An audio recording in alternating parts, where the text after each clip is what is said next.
Organização dos Estados Americanos, a OEA apareceu. Olha, a OEA.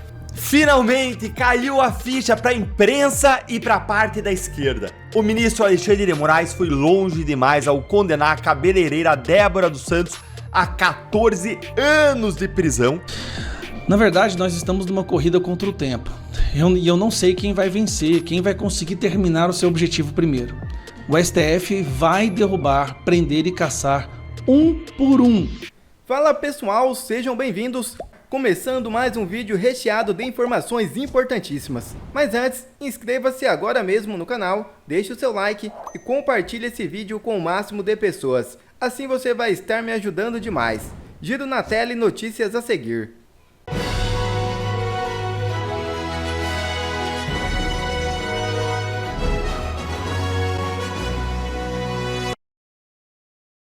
Batom vira símbolo de anistia após voto de Moraes contra Débora dos Santos. É isso mesmo.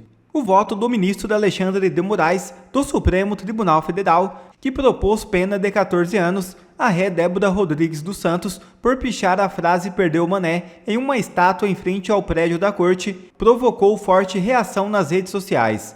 Do total da pena, 12 anos e 6 meses seriam cumpridos em regime fechado. A condenação se refere à participação da acusada nos atos de 8 de janeiro.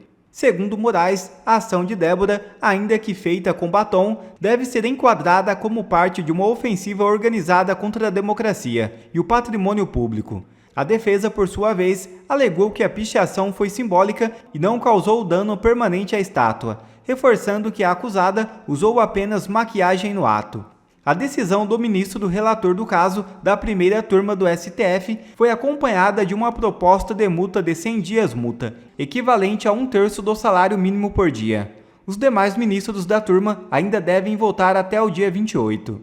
Nas redes sociais, o caso gerou uma enxurrada de manifestações. Influenciadores políticos e apoiadores da ré passaram a utilizar o batom como símbolo de indignação. A ex-jogadora de vôlei Ana Paula Henkel, por exemplo, publicou uma imagem segurando um batom e classificou a condenação como sadismo puro e um dia macabro para o Brasil. Em tom crítico, questionou até quando o Congresso. Outras publicações também seguiram o mesmo tom. A desproporção entre penas atribuídas a casos semelhantes reacendeu o debate sobre o peso das decisões do STF e o tratamento dado a réus conforme o contexto político. Para críticos, a sentença imposta a Débora seria desproporcional e carregada de simbolismo, servindo como medida exemplar contra os atos de 8 de janeiro. Para o STF, trata-se de um ataque à ordem democrática que precisa ser punido com rigor. Finalmente caiu a ficha para a imprensa e para a parte da esquerda. O ministro Alexandre de Moraes foi longe demais ao condenar a cabeleireira Débora dos Santos a 14 anos de prisão, e por isso ele foi detonado nas redes. E eu vou te mostrar vídeo, post, tudo. Gente, até todos estão criticando, não são só todos não, até todos. Olha, está acontecendo algo que eu vi acontecer poucas vezes nos últimos 6 anos. Juristas e advogados de esquerda, além da imprensa, estão detonando o ministro Alexandre de Moraes por ter feito o que com certeza foi um dos atos mais perversos e cruéis da sua vida. Condenar a Débora dos Santos a 14 anos de prisão unicamente por pichar uma estátua com batom. Já tem vídeo aqui no canal sobre essa decisão do Moraes, eu vou deixar para você na tela no final e também na descrição para você conferir depois, mas eu quero te mostrar aqui agora juristas e advogados de esquerda e grandes jornais criticando o Moraes de uma maneira muito dura, porque nem eles que normalmente passam pano para os abusos, para as ilegalidades, para as atrocidades dos meninos, nem eles, gente, nem eles que estão ali com cãibra no braço de tanto passar pano, nem eles aguentaram dessa vez esse ato tão cruel, que na verdade condenou os 2 filhos pequenos da Débora a crescerem sem mãe. Bora começar com Walter Majorovic, que é um jurista famoso, renomado, ex-desembargador e que é comentarista do portal esquerdista UOL, absolutamente destruindo de forma técnica o voto de Moraes. Acompanha aí, vou jogar aqui na tela para você. Olha aí, ó. Golpe de Estado e abolição violenta ao Estado Democrático de Direito. Será que é a mesma coisa? Tecnicamente não é, mas para a política criminal, atenção, a política criminal pode se aplicar o princípio da absorção, para não se chegar ao absurdo que a gente está vendo. O Moraes aplicou, nos outros casos foram já julgados, foi aplicado isso? Resposta: não. Existe a possibilidade de se aplicar ainda? E aí vai no ponto que você bem colocou, Raquel. O julgamento está sendo por única instância, num único grau de jurisdição. Percebe o problema? Qual é o recurso que vamos ter? Revisão criminal? Talvez. Revisão criminal de um julgado do Supremo. Mas para revisão criminal precisa de fato novo. E qual é o fato novo? Nenhum. Então veja como o Supremo está, nesses casos, e com relação à raia miúda, tecnicamente está vendo a denúncia e está julgando com base na denúncia, mas não está aplicando a política criminal. A política criminal, que é uma arte, é uma sabedoria, dizem os doutrinadores do mundo inteiro. Não está aplicando. Então, atua com o fígado. E esse é um problema, e a gente vai tratar daqui a pouco com relação a esse julgamento do dia 25. Bom, mas voltando a esse caso concreto, a pena, como lembrou o Tales, é absurda. Como lembrou o Josias, ele falou em absorção, em junção, sim, dentro da política criminal, e que tem um princípio que o nome técnico chama-se consunção. O Walter Majorovic aqui, ele disse claramente que a pena é absurda. E ele foi até muito gentil, até muito polido, educado, dizendo, olha, tá faltando aqui sabedoria, aplicar a política criminal. Na verdade, falta é aplicar a lei, é respeitar a Constituição. Vocês estão vendo aí, pessoal, nem o pessoal do UOL, que deve ser o grande veículo mais esquerdista do Brasil, nem eles estão tancando isso. Olha o Walter Majorovic dizendo que a pena é absurda, que não segue a política criminal, ou seja, que não é técnica, que não segue a lei. Mas calma, que ainda não acabou. Se você já está gostando de ver o Moraes sendo detonado, curta o vídeo com força para a voz da nossa indignação chegar mais longe e bora agora ver a crítica de sabe quem? Sabe quem? Do Estadão, que fez um editorial dizendo que essa decisão do Moraes de condenar a Débora desmoraliza a justiça. E eu já vou te mostrar a gente da esquerda falando isso, mas antes, olha aqui comigo o Estadão. Isso não é justiça. A cabeleireira de Paulínia, cidade do interior de São Paulo, não cometeu um crime de sangue. Tampouco aplicou um grave golpe na praça ou desviou milhões de reais em recursos públicos, como tantos que caminham livremente pelas ruas país afora. Armada com batom, a ré pichou a estátua da justiça em frente à sede da corte durante os atos golpistas do 8 de janeiro e pichou os dizeres: perdeu Mané. Uma referência à infeliz frase dita pelo presidente do STF, ministro Luiz Roberto Barroso, a um bolsonarista que o admoestou em Nova York em novembro de 2022. No mundo da justiça e da sensatez, foi este e apenas este o seu crime. Pois é, ela não matou, ela não roubou, ela não estuprou, ela não roubou bilhões de dinheiro público, nada. Ela riscou uma estátua com batom, lavável com água e com sabão. E o que aconteceu com ela? Presa preventivamente por ordem de Moraes desde 17 de março de 2023.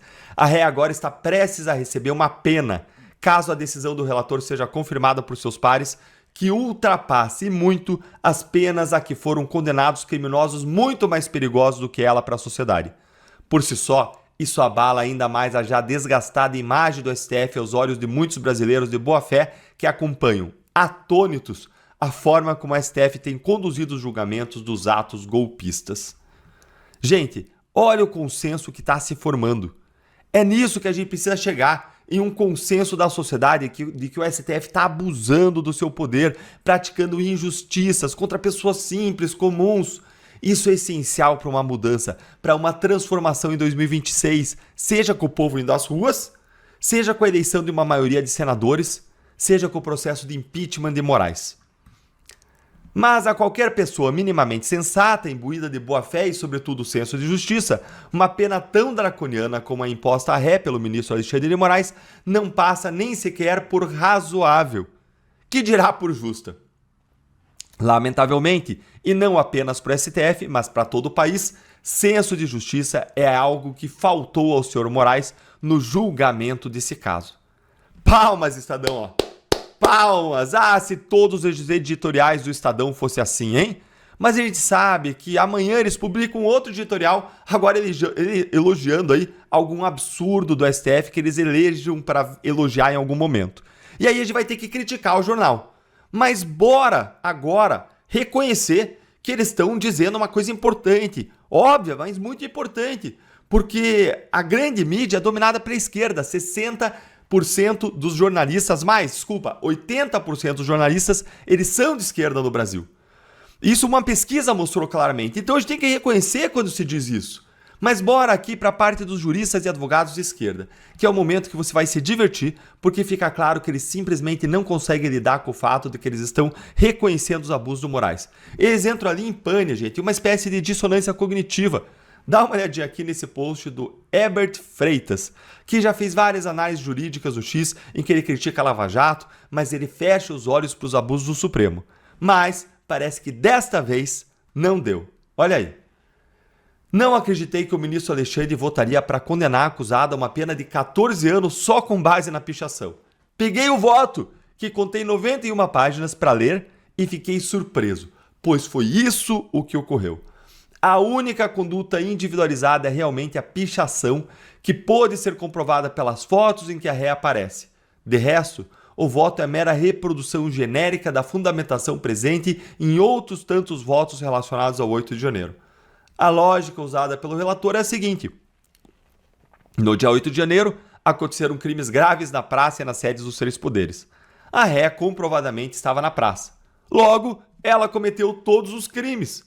Gente, isso é ridículo. Olha o que ele diz aí. A fundamentação com a devida vênia é muito aquém do aceitável. Gente, é ridículo. Vamos falar a verdade, é absurdo. E aí ele segue. Pena rigorosa e em total descompasso com o direito penal brasileiro. E conclui. Um erro grave. Como assim um erro, Herbert? Erro é quando você se engana. Aqui não é erro. Não são pessoas desinformadas, que não estudaram, que não dominam o direito. São ministros do STF que sabem o que estão fazendo. Isso aqui é crueldade, é maldade. Erro é o caramba. Tá na cara, é abuso aí. Até pra criticar não se faz direito, né? A esquerda até pra criticar dá um jeitinho ali de usar eufemismo, passar um paninho aqui, outro ali. Mas isso aí que vocês viram já é mais do que a gente viu a esquerda fazer na história. Porque o clubinho da impunidade, aquele grupo vergonhoso prerrogativas, segue em silêncio. Mentiam, falavam que era defender direitos de réus, defender direitos de advogados. Mentira! Eles encobriam com o pacote presente a crueldade que era libertar os grandes corruptos de esquerda do Brasil. Agora, o que eles estão percebendo, grande parte da esquerda, é que quando a tirania e o autoritarismo vêm, eles vêm para todo mundo. Já tem gente como o Herbert acordando. Hoje ele veio para Débora, para o Bolsonaro, mas essas pessoas que apoiaram e aplaudiram os abusos podem ser as próximas vítimas dos abusos. Por isso que o Martin Luther King ele dizia que uma injustiça em qualquer lugar é uma ameaça à justiça por toda parte. Finalmente sai relatório da OEA criticando o ministro do STF. A Organização dos Estados Americanos, a OEA, olha a OEA apareceu, olha aí, olha a OEA, olha aí, tá? A OEA afirmou em um relatório que a anulação das provas da Odebrecht e a renegociação de acordos de leniência no Brasil podem minar a confiança pública. A OEA está aqui, ela está trabalhando com o calendário de 2016. Atrasada. Não, porque a confiança pública na justiça já não existe mais. Essa OEA é célere também, hein? Se for para salvar alguém da fome, esta pessoa já não existe mais. Quando ela chegar com o prato de comida, a pessoa já morreu desidratada, de fome. Olha, essa OEA também é aquela velha terra onde a criança chora e a mãe não escuta, né? Podem minar a confiança pública e gerar insegurança jurídica no Brasil. Essa OEA, olha, eu vou falar gabaritados, em profissionais gabaritados. Deve ter sido um trabalho investigativo para descobrir Senhora, isso. Como diriam lá em Minas, o documento critica as decisões do ministro do STF, Dias Toffoli, aí é fácil, né? Isso aí, aí bicho, até minha sobrinha de 7 consegue, que anulou todas as provas do acordo de leniência da Odebrecht e suspendeu a multa imposta à empresa no âmbito da Operação Lava Jato. Segundo a OEA, essas decisões provocam incerteza sobre o cumprimento de acordos e podem comprometer a luta contra a corrupção no país. O relatório recomendou ainda que o Brasil avalie a implementação dos acordos de leniência para corrigir desafios e aumentar a transparência e sugere que o país tipifique o enriquecimento ilícito como crime. Algum deputado vai fazer isso? Fala pra mim. O povo chega de baixo, né? Aí já virou coronel. É. E nada, né, do 8 de janeiro, nada. E do relatório que eles vieram aqui para analisar também. Acho que esse relatório é do boi. Do boi? Não, esse relatório... Não, o boi é que vai atrás da vaca. É o relatório do boi, porque ele está tratando de temas atrás da vaca. O relatório da vaca até agora nada. aí. Só teve uma declaração lá que até sinalizou negativamente pra gente, mas até Não, agora que nada. sinalizou negativamente foi aquele cabelinho de Jean Willis. Que sinalizou. Quando chega com aquele cabelinho já é um mau sinal, né? Acabou. Mas o relatório até agora nada. E esse, embora tenha um conteúdo interessante, tá atrasado, porque isso aí já é uma coisa que já... Mas é mais um posicionamento no sentido de que as coisas não estão bem aqui no Brasil, de um órgão internacional. Eu acho positivo. E o STF forma maioria para caçar e prender a deputada federal Carla Zambelli. Na verdade, nós estamos numa corrida contra o tempo. E eu não sei quem vai vencer, quem vai conseguir terminar o seu objetivo primeiro. O STF vai derrubar, prender e caçar, um por um, todos os deputados da oposição. Todos os deputados que se posicionam como grandes obstáculos para a esquerda, para esse governo, e que criticam as decisões ilegais da Suprema Corte. O objetivo deles ele já está decidido, o plano já foi traçado. Prender ou caçar um por um. Do outro lado, nós temos o projeto de tentar mostrar para o mundo o que está acontecendo no Brasil e alguma interferência aconteça, de modo a essas pessoas se retraírem e não avançarem para derrubar um por um. Eu só não sei se vai dar certo. Essa semana nós vimos aí Janones levando tapinha nas costas, Débora pegando 14 anos de prisão, mais alguns criminosos e o doleiro da Lava Jato sendo completamente liberado pelo Gilmar Mendes. A Transparência Internacional falando que hoje o STF do Brasil é o maior protetor da corrupção, né? É o que blinda a corrupção no Brasil, é justamente a corte que deveria lutar contra a corrupção. A criminalidade no Brasil está explodindo novamente. E qual que é a preocupação da nossa Suprema Corte? Perseguir e derrubar a mulher mais votada da história do Brasil. A Carla Zambelli, minha amiga Carla Zambelli, uma guerreira, deputada federal mais votada, mais de 1 milhão de votos. E o que o STF quer fazer com esses 1 milhão de votos? Quer derrubar.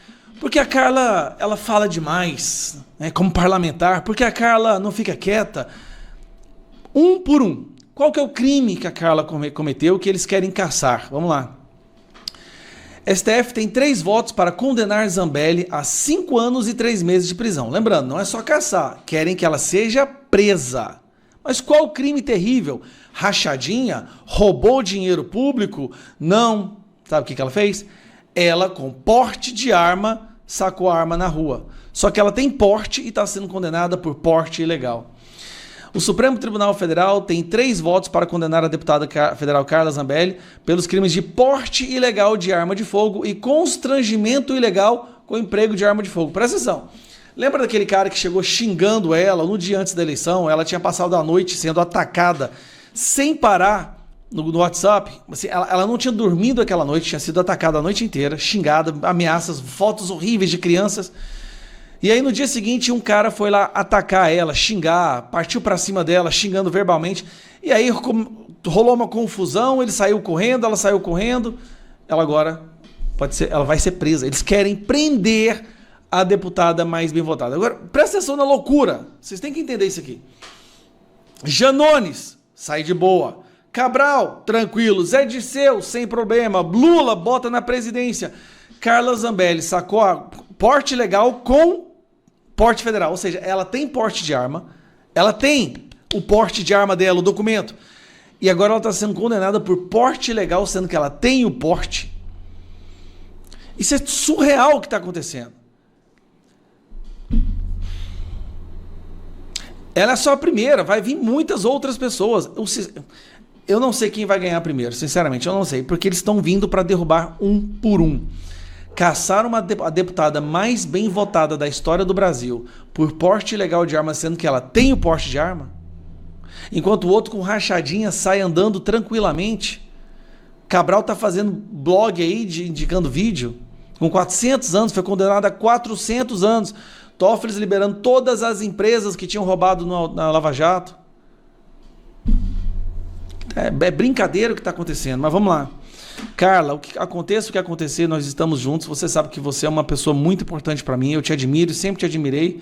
Me ajudou muito, inclusive, em como entender esse cargo de deputado federal. E eu tenho certeza que todas essas injustiças serão desfeitas. Mais cedo ou mais tarde, todas essas injustiças serão desfeitas. Quer ver mais conteúdos como esse? Então inscreva-se agora mesmo no canal e ative o sininho das notificações. Assim você não perde mais nenhum conteúdo que é postado aqui no canal. E também já deixe o seu like para o YouTube ajudar a divulgar o nosso trabalho.